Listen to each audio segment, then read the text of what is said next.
G'day everyone and welcome back to the Big Bros podcast. I'm Jeremy. Welcome if it's your first time on the show. I'm joined by my lovely friend and co-host Ilan. But most importantly, we're joined today by Flynn Martin, aka Broe. How are we, mate? I'm very well. Thank you so much for having me. Oh, mate, we are keen to get into this one. We are big fans from afar. We find you fucking funny, mate. But most importantly, I've noticed you've been a bit quiet on the socials since pitch. Is everything okay?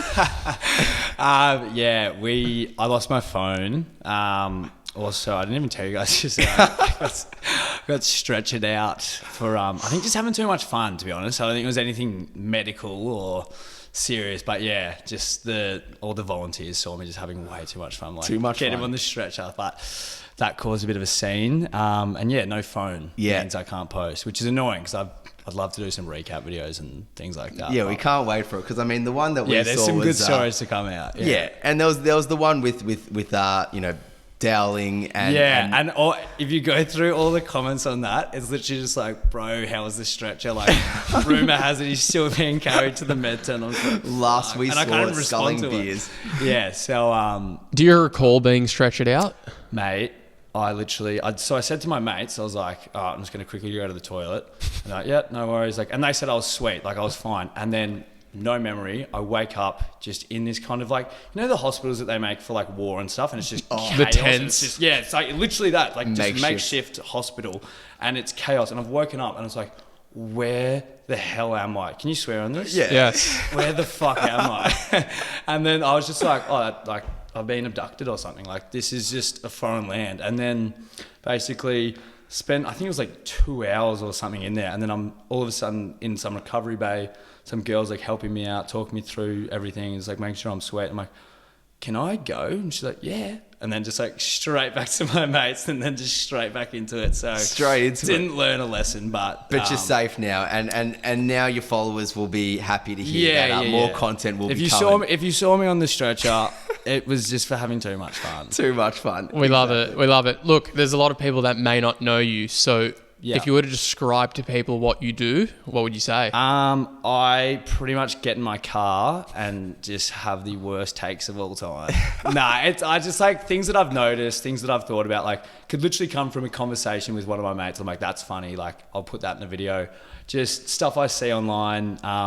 So yeah, pretty much just like kind of hot takes on things and just opinion pieces, I guess. Do you write it down? Like if you have a funny moment. Yeah, I've got a little notes thing. If I had my phone, I'd show you. I've got a long, extensive thing of like ideas, and like some get done, some don't. But looking through them, I'm like, that is so shit. Oh, and it's like there's heaps in there that I'm like, that.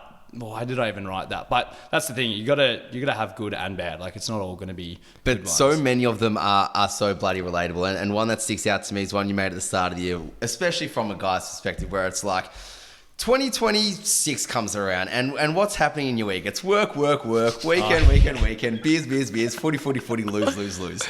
Me being a Carlton fan, Ilan being a Melbourne fan, you being a Saints fan, we can all probably relate to that as well. We've all got a lot of shared trauma. We've all got a lot of shared bonding trauma. On that. Yeah. That's that was pretty much just how I was feeling during that time. Kind of, because I literally could see it all in front of me. Like, this is what the next 6 months is going to look like. But then I saw these really sad comments saying like, mate, 6 months, try 40 years. And I'm like, fuck, that's so true, actually.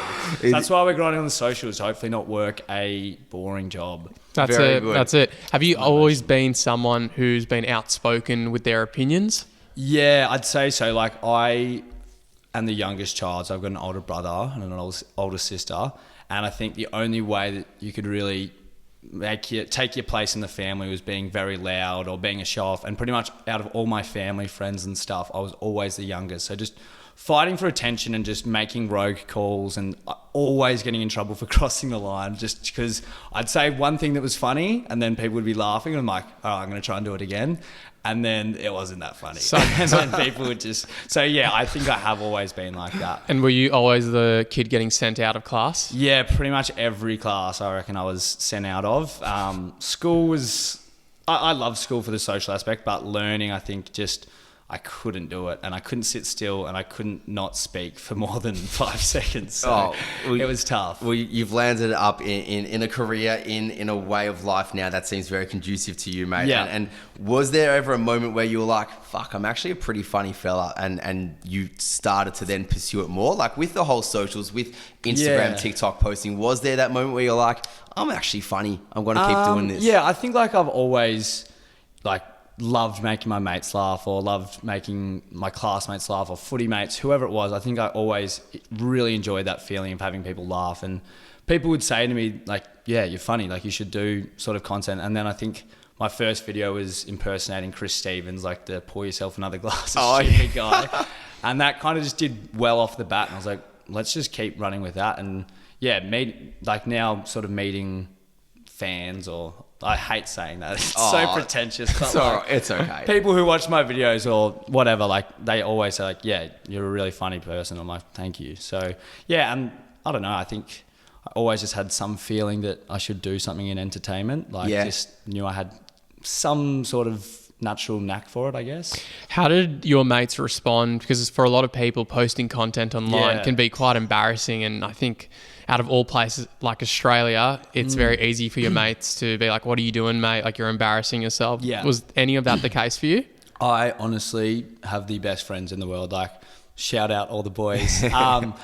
They just loved it, and like were all so supportive. And I'd tried doing like content back in like year 10, so I think I was 16. I was making vlogs and stuff, and even then, like during high school, where it's probably at its most brutal, people was super supportive and like would be promoting my stuff for me and like putting on their stories and like saying they were looking forward to the vlog, or like saying that they really enjoyed it once they had watched it. So I think, and everyone just kind of knew that that was who I was as a person. So it wasn't like I was doing something really out of character. It was like, it makes sense that I'm doing this. So I think it was also probably a lot easier to be supportive of me doing that. Yeah, well, it sounds like you said, elite group of mates around you, which we often say is the most important thing, people that support you around you. But nonetheless, definitely a lot of bloody trolls out there, and trolls that you're no stranger to in this cancel culture kind of world.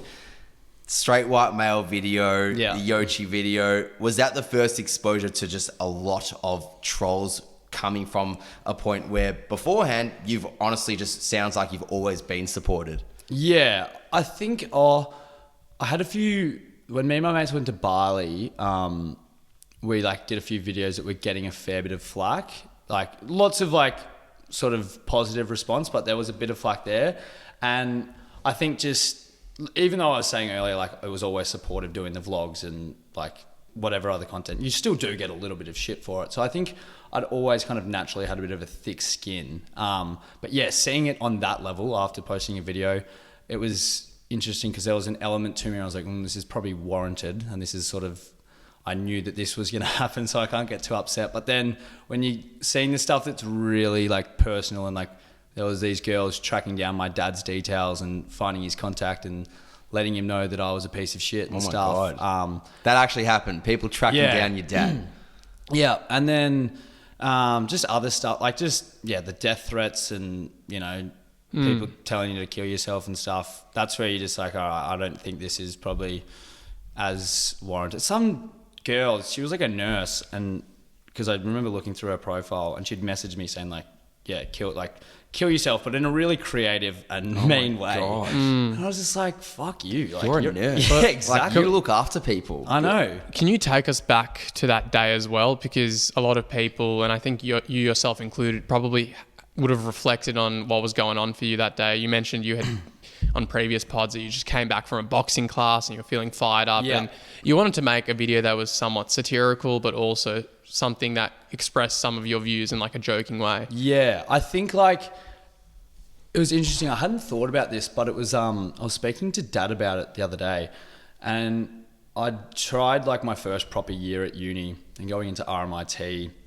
and doing a screen and media course. There was lots of people who I just kind of wasn't used to being in the presence of or like interacting with, and from where I come from, like very kind of just like Bayside, like kind of, we know we're you don't really have that interaction. I'd never really been exposed to people with different political ideologies or like different cultural identity and all these sexual orientation, all these different things that I hadn't really had much education or exposure to. And then I think when I was going to uni and kind of just being there as myself and, you know, probably coming across as a bit obnoxious and a bit arrogant, I was receiving this sort of like feeling of, like, it's crazy. No, I don't even want to say because I'll get cancelled for it. But like, I felt like I was being discriminated against, like just for being who I was. And I would get sort of treated like shit a little bit. And I think just with, lack of education and lack of sort of any exposure to that, I was like, fuck this. Like, you were angry, I guess. I think it did anger me because there was these kind of like group of people who were very different to who I was, who just didn't like me. And I was just like, well, that sucks. Like, and so I think that's where, for the first time, I sort of understood that there was a lot of diversity in the world. Obviously I knew that, but like, being actually exposed to it in first hand, I think that probably was also something that maybe led into the video a little bit. Like, there's a world in which these same people are surrounded by the same echo chamber, right? Yeah. So for them, seeing you may have also been almost like a foreign experience as well. Yeah. And I'm not defending any sort of reverse discrimination or reverse bigotry. I think that naturally would have had an impact on you, especially as you said, if you came from the Bayside area and you were kind of in this bubble where you would see the same sort of person, the same sort of bloke, the same sort of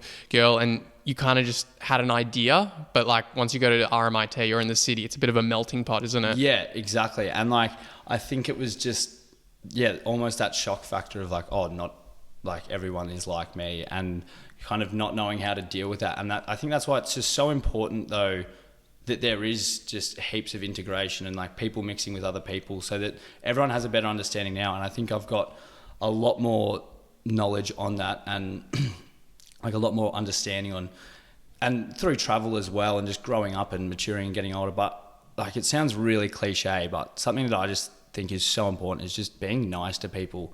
Like, giving someone the benefit of the doubt and just being kind for no reason. Like, the world is so much better of a place. And I saw that at pitches. Everyone was just so nice to each other. And you just realize how much better everything can be, because it's easy to be a dick and it's easy to judge someone and just, you know, not be nice to them. But I feel like it's even easier just to smile at someone, say, hey, how you going? You don't have to be best mates, but... Of course. Was there, on that, was there a period afterwards, and this isn't to, you know, make people feel sorry for you in any way, but was there a period afterwards, after this video, where people were genuinely like pricks towards you for a period of time? And if so, how long did that take to almost recover or redeem from? I think, there was probably a solid few months where like every night I'd go out, someone would obviously say something or do something. But I remember there was this one specific night where this girl would just not leave me alone and just, I reckon, ask if it was okay to be a straight white male 150 times. And like, my mates were trying to fucking get rid of her, but it was this like thing because you can't really like, you know, kick someone out, like, but she was just harassing them like the whole night. And I'm like, this is really annoying. And there was a few different instances like that. And then even I was just like talking to like an old family friend who I hadn't seen for ages. We're just having a chat. And then I just get like a fucking drink poured on me, and I was like, fuck, this sucks. But it's also like, it's annoying because you go, well, I did like, in a sense, deserve that. But also like, fuck me, like that's really annoying. You're laughing about it now, but at the time, how did you cope with it? I think I just, like I said, like I've got such a good group of mates, and they were sort of just always had my back throughout the whole thing. And there was definitely times where they were questioning like, all right, you got to sort of tone this back a little bit because it's affecting us basically, because people would be messaging them. But as long as I sort of had a crew around me that were like supportive, it was fine. And I think you also just get used to it, I guess. I think it's important to note, you mentioned on a previous podcast that you have a bipolar diagnosis, and during that period, I don't want to speak on your behalf, of course, but there was a few mental health challenges going on as well. Yeah. Well, that's the other thing that I think a lot of people don't understand about is like, I was definitely manic when I made the straight white male video, and I'm still trying to understand. I saw a comment which was really disappointing and upsetting, saying that like my lack of understanding for my own mental illness was really like disappointing. And I'm just like, well, I'm trying to learn. I'm trying to get better at understanding. But yeah, I still probably don't have enough like actual psychological and scientific understanding of how it all works, but more just lived experience. Mania is just, you are so impulsive and just so hard to be told, and like no one can tell you what to do. Like my parents couldn't tell me what to do. Even if I saw like a policeman saying like, hey, get off there, I'd just tell him to fight. Like I just couldn't be told what to do. And I think just when I was in that sort of mindset, yeah, you make some really irrational decisions. And because you're also thriving off no sleep and just doing whatever, you're gonna. So you weren't sleeping during that time frame? Nah. Whenever I used to be manic, I think the most I went was like 3.5 days without sleep. And wow. by that stage, you're pretty much Zombied, fully hallucinating and stuff, and just like you are just in a different reality. And did you have any insight during that period that you were manic? Did you know that you're going through a manic episode, or were you thinking, gee, I've got all this energy, this is great? Yeah, well, because I've been dealing with like manias and depressions since I was about 16, so it'd been like 4 years or so. I was always in the back of my mind I was aware, but like with bipolar it becomes a massive sense of denial. Like my auntie had it, and pretty much her whole life was spent in denial with her diagnosis, because if you've just been feeling like shit for a whole week and then all of a sudden you feel literally like the best person ever, why would you want to admit that, oh, I'm manic, I should seriously get some help and stuff? You just want to enjoy that and run with all the energy and all the confidence and everything else that comes with it.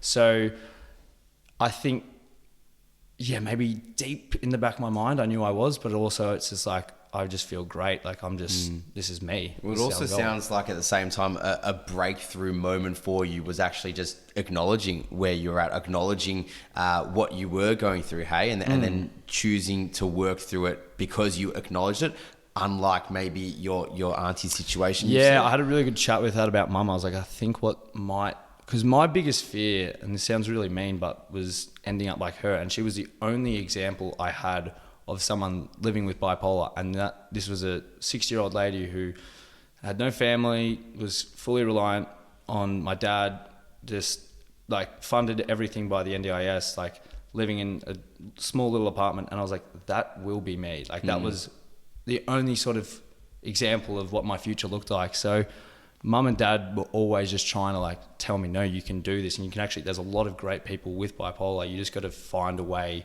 to do it. But in saying that, yeah, I think acknowledging and being in full agree, and you don't have to make it your whole identity, and you don't have to say, oh yeah, I'm a person with bipolar.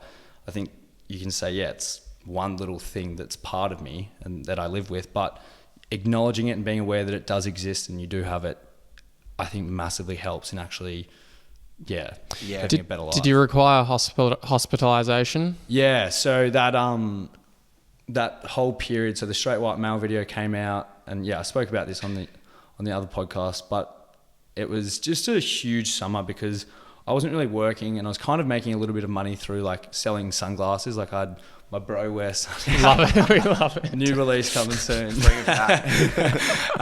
And then, so I was kind of making enough money from that, and then I was just going out all the time, and I was like, well, I've got like sort of this clout, and like, you know, I loved people coming up and like saying hi and like getting a photo or whatever. So I would just go out all the time and just kind of live in that. And because there was always someone who was willing to like buy me a drink or take me to the next club or something, I didn't need mates. Like I could just go out and do whatever. So that basically went on for months.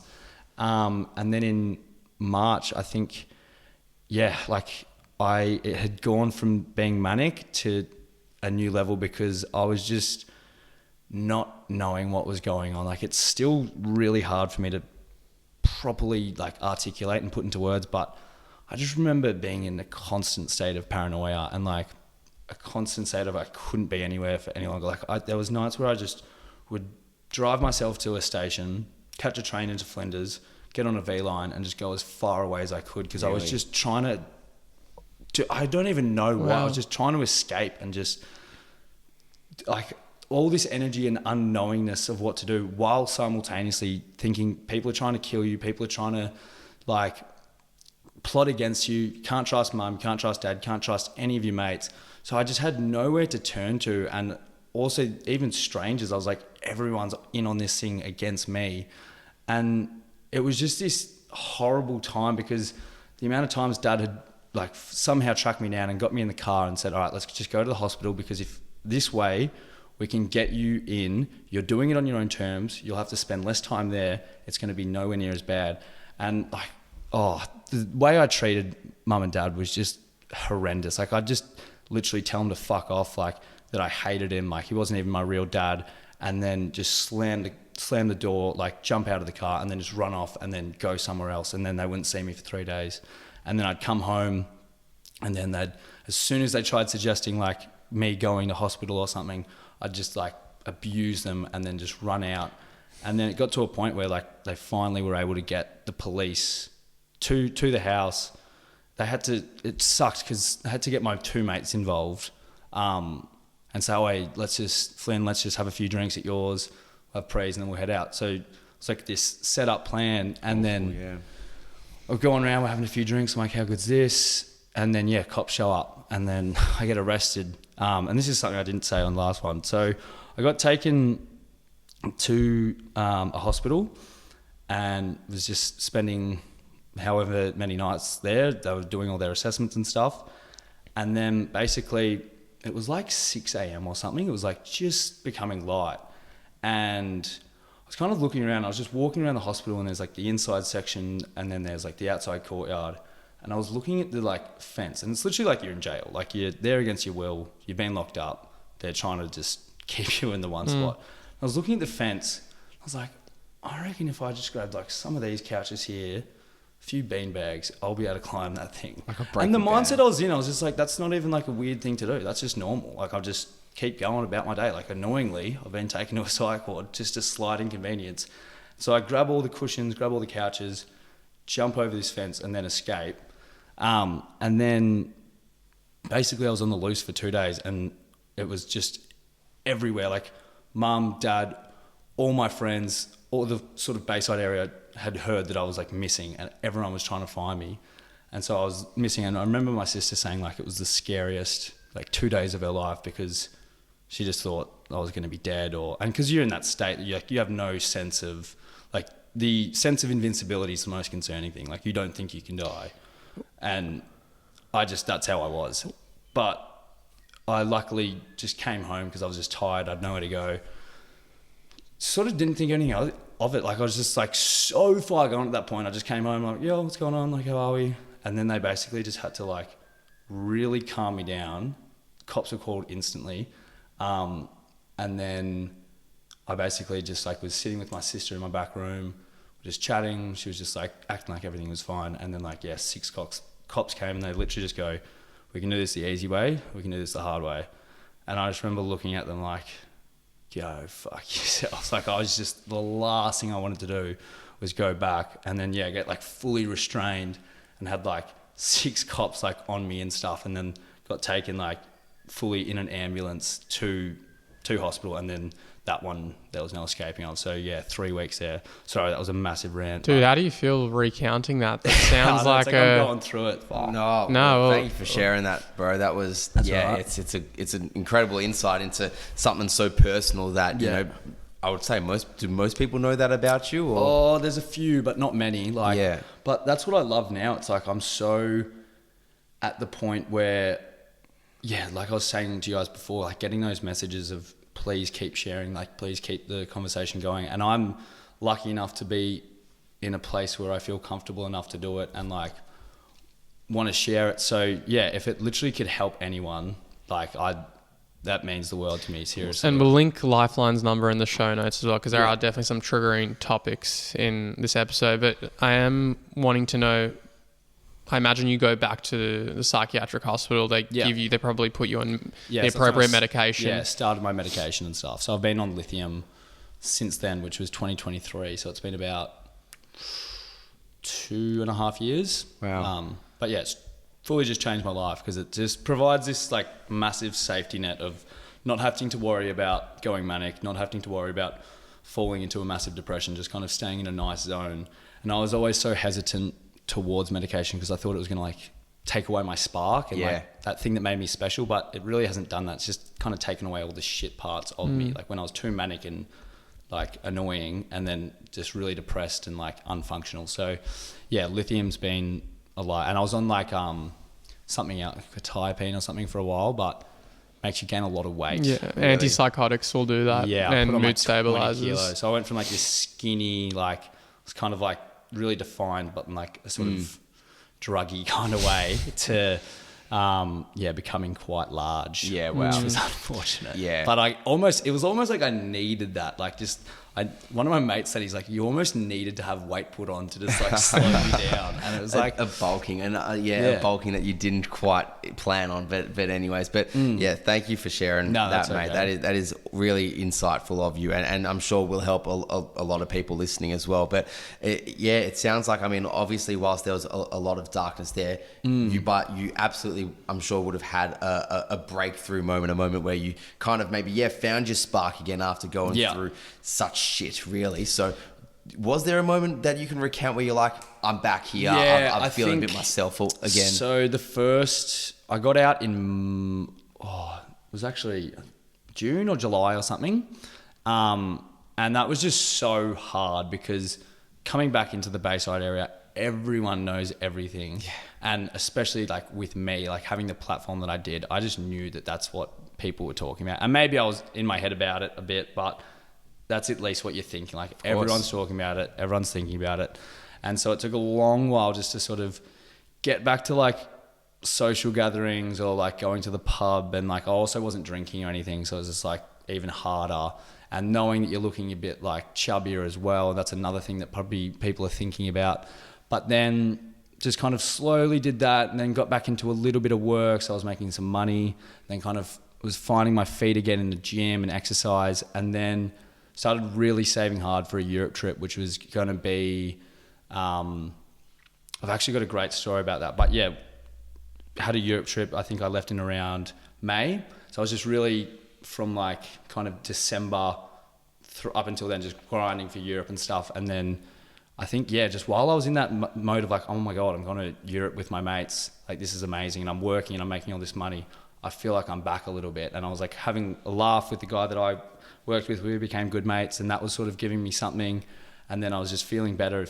And then I think the moment we go to Europe, I've been there for like a week or so, and we're walking through the streets of Paris, and I see, and it was literally 1 or 2 days to the date from my admission to hospital, so a full year later, and I see one of the nurses from the psych ward that had been looking after me. In Paris. Yeah.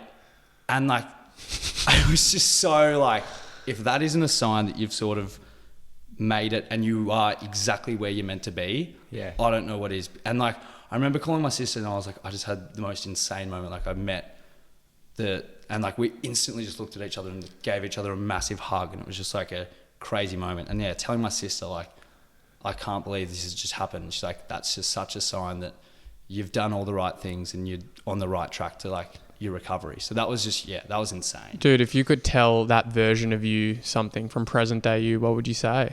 The one that was in hospital, or? Yeah. It's going to be all right. Like, it's probably the most cliche that you could get, but when I was in hospital, I was just so like, that's me done. Like I just was like, I'm just going to live with mum and dad for the rest of my life. They'll get me on the NDIS and I'll have my apartment, and my biggest fear will become reality. Like I'll just be like my auntie and just be, someone who doesn't have their own life and doesn't have their own freedoms and stuff. So just literally it's going to be all right. Just be patient. It'll be fine. And have you had any manic symptoms since that period, or do you know how to keep the checks and balances so you know that they're like, the early warning signs? So with coming out of hospital, there was like, I had to legally do a weekly check-in at Headspace. And then in those sessions, we were like figuring out like all my trigger points and like what we do, and basically just like making a mental health plan. So I'm a lot more onto it, but for me, it's literally just like making sure I sleep every night, good diet, staying social with my mates, exercise. And I've definitely had times where I'm like a little bit manic, but it's so much more manageable because you know that the lithium's there, that's not going to allow you to go to that next level. and not going to that next level prevents you from coming down as well. Because it's literally like whatever goes up must come down in the exact same sort of way. So yeah, I think and even like my mates are so good to it as well. Like my best mate Hazy just literally will be like, I can tell you just a little bit, and I'm like, all right. And then you just kind of know, maybe go home, chill out for a bit. Don't go out that night. Yeah. Don't have 2 million beers. That's a good mate you've got. Yeah. Oh, all my mates are great. Like, it's awesome. They're all onto it. And it just shows there in terms of your management now. It's not really over medicalized. It's not really that medicalized. Like, you've named the things that you stick to, and it's things that, you know, people promote and talk about all the time. It's exercise, it's diet, it's sleep, it's social status and social life and socializing. And such an important thing to make note of there, I reckon, because you touched on it before. You touched on the fact that you don't want to just pigeonhole yourself into being someone, you know, with mental health challenges or going through bipolar disorder. You're not pigeonholing yourself. It's just, you know, it's a part of who you are, and you learn to deal with it with certain things. And I think that's so important because, like you said, so many times we hear of people just over medicalizing themselves, pigeonholing themselves into being depressed, being anxious, and therefore not being able to do anything else with their life. But I think you're a prime example, mate, of just really sticking to your routines, know what works for you, and living a bloody good life with it. That's so true. Like, identifying your whole personality surrounding your mental health diagnosis or illness is possibly the worst thing you can do. It's not to say like completely ignore it and disregard it. But you're not ignoring it, are you? Yeah, like people just be like, oh, I did this because I'm ADHD, or this was my ADHD, and like ADHD, or just like, hey, how are you ever going to get better or get through things if just that's the cause of everything? It's your fallback, isn't it? Have you heard of the secondary gains of victimization or victimhood? That's quite big, mate. Yes. So no, you'll be on it. Not me. No, layman's terms. He's going to go outside. Yeah, guys, come on.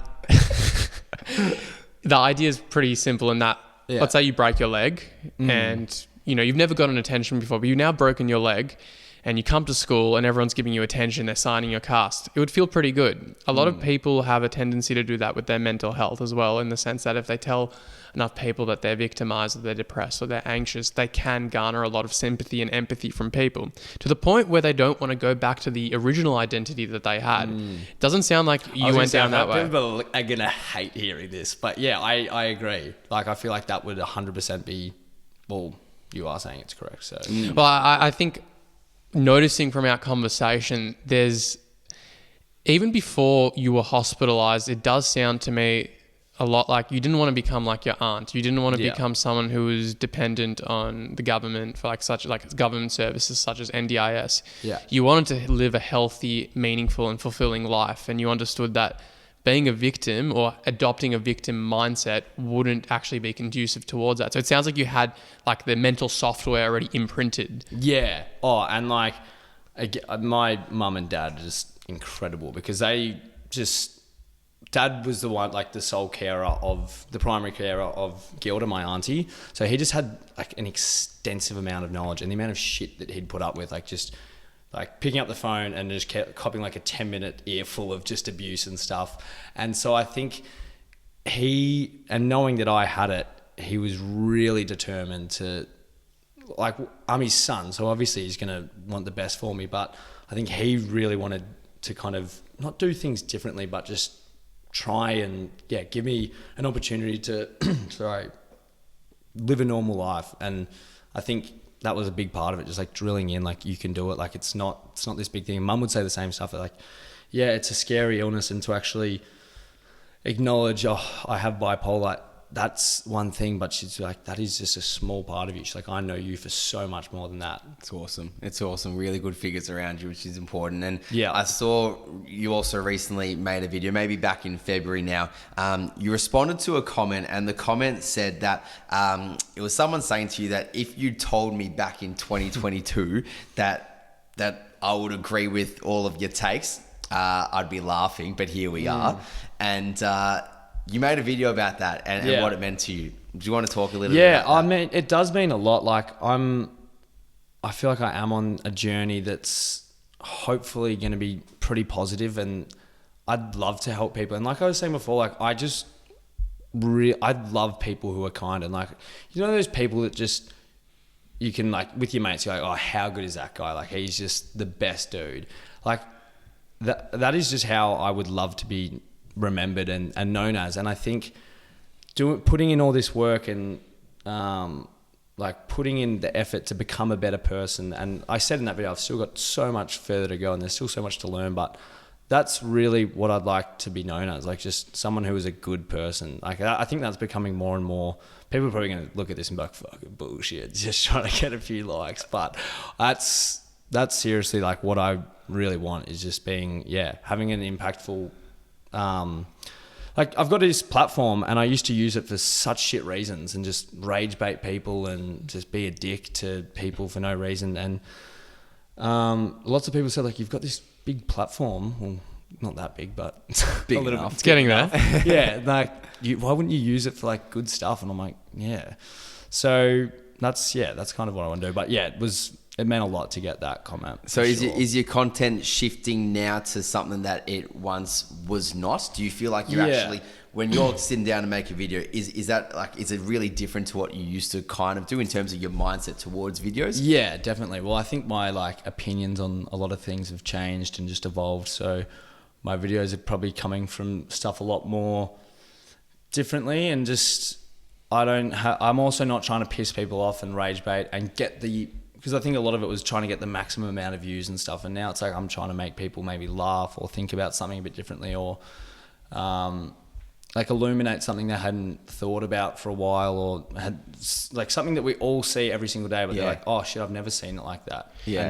Yeah. Going forward, do you think you might go more into like stand-up comedy, trial yourself? Yeah, that's what I'm a massive procrastinator, and I've been wanting to do that for ages, and it's just like such a daunting task. But yeah, I'd love to do that, and I think it's just something that because I was saying this earlier as well, getting like, you know, however many views and likes and comments and seeing everyone like, haha, this is funny, like that's great, but you don't get the real raw reaction. And I feel like if you're on a stage in front of an audience, hearing people laugh and seeing reactions and stuff, that would be like a whole different thing. You'd be like, this is really cool. So yeah, I think stand up, or I don't know, I've been really always really interested in like acting and stuff, so like maybe down the line just trying to do a bit of everything really. Can I cut you off? What would it take for you to start that this year, rather than, because you said you're a procrastinator, so what would have to change for you to get into it? I need, and I'm really lucky to have a mate who's like wants me to succeed, and we've sat down. He's like, he's literally asked me that question. He's like, how are we going to get you to do all the things that you want to do? Right. And I think I need someone to like help me start the process, because I can do it, but I'll just always put it off.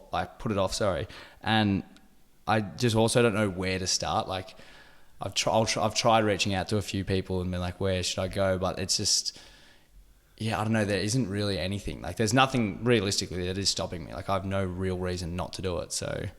Well, when does the Melbourne Comedy Festival start? Is it what, April? Yeah, it's coming up soon. Hopefully mate, someone is watching this and goes, we'll give them a massive slot. Let's give them a main Can you slot. And also, can't you just rock up to like a comics lounge and just... I don't think comics lounge, but like, not like open mic nights and stuff. Mics. But yeah, me and a mate have been speaking about just going to one. So maybe I'll just when I get my phone back. Yeah, when you get your phone back. I'll go and just like, let's just go to one and just give it a crack. But yeah, I think it would be interesting to see whether any of the stuff that I do online correlates to a real life audience. But Fergus Neal, the comedian, was saying like, it probably won't, but you'll eventually find a way of doing it that does. So I think you just got to give it time. Well, that's that's something that it's a massive theme of our show, is navigating uncertainty in your 20s. So, I mean, it sounds like it's definitely something that, you know, you may be a little bit uncertain about. And that's the almost beauty of it, in the sense of you don't know what's going to come of it. It might be good, it might be shit, but you won't know unless you try, right? So,